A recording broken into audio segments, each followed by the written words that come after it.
ಆತ್ಮೀಯ ವೀಕ್ಷಕರೇ, ಪಾಟೀಲ್ ಯೂಸರ್ ಸುದ್ದಿ ಚಾನೆಲ್ಗೆ ಸ್ವಾಗತ ಸುಸ್ವಾಗತ.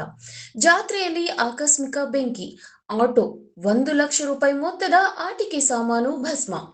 ಮಸ್ಕಿ ತಾಲೂಕಿನ ಚಿಕ್ಕಕಡಬೂರು ಗ್ರಾಮದಲ್ಲಿ ಇಂದು ಗ್ರಾಮದ ಆರಾಧ್ಯ ದೈವ ಶ್ರೀ ಆದಿ ಬಸವೇಶ್ವರ ಜಾತ್ರೆ ಅಂಗವಾಗಿ ವಿವಿಧ ಧಾರ್ಮಿಕ ಕಾರ್ಯಕ್ರಮಗಳು, 14 ಜೋಡಿಗಳ ಸಾಮೂಹಿಕ ವಿವಾಹ ಅತ್ಯಂತ ವಿಜೃಂಭಣೆಯಿಂದ ನಡೆಯಿತು.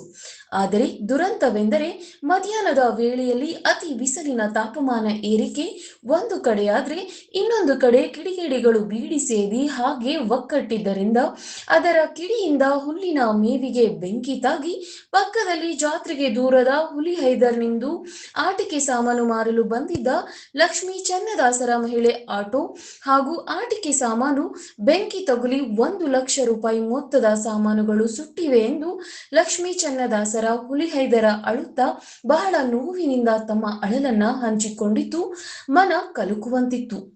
ಮುಂದೆ ನಮ್ಮ ಗತಿ ಏನು, ಯಾರು ಪರಿಹಾರ ಕೊಡುತ್ತಾರೆ ಎಂದು ಬಿಕ್ಕಿ ಬಿಕ್ಕಿ ಅಳುತ್ತಾ ನೋವು ಹಂಚಿಕೊಂಡ್ರು. ನೆರೆದ ಜನ ಸಾಂತ್ವನ ಹೇಳಿ ಪರಿಹರಿಸುವುದಾಗಿ ಹೇಳಿದರು.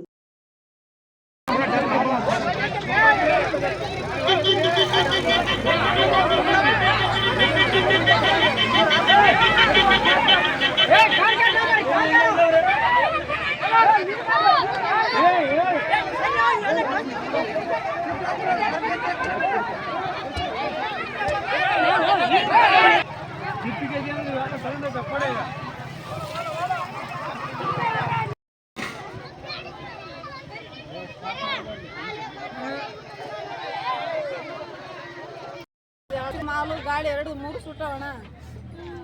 ಇಲ್ಲದ್ರಲ್ಲಿದ್ದ ಮಾತಾಡೋದು ಲಕ್ಷ್ಮಿ ಅಂತ ಚನ್ನದಾಸರು ದುಡ್ಕೊಂಡ್ ತಿನ್ನಕ್ ಬಂದಿದ್ವಿ. ಇಂತ ಇದು ಕಡಬೂರ್ ಅಂತ ಹೇಳಿ ಅಲ್ಲ ಸುಟ್ಟೈತಣ್ಣ ಎಲ್ಲ ನಮ್ದು.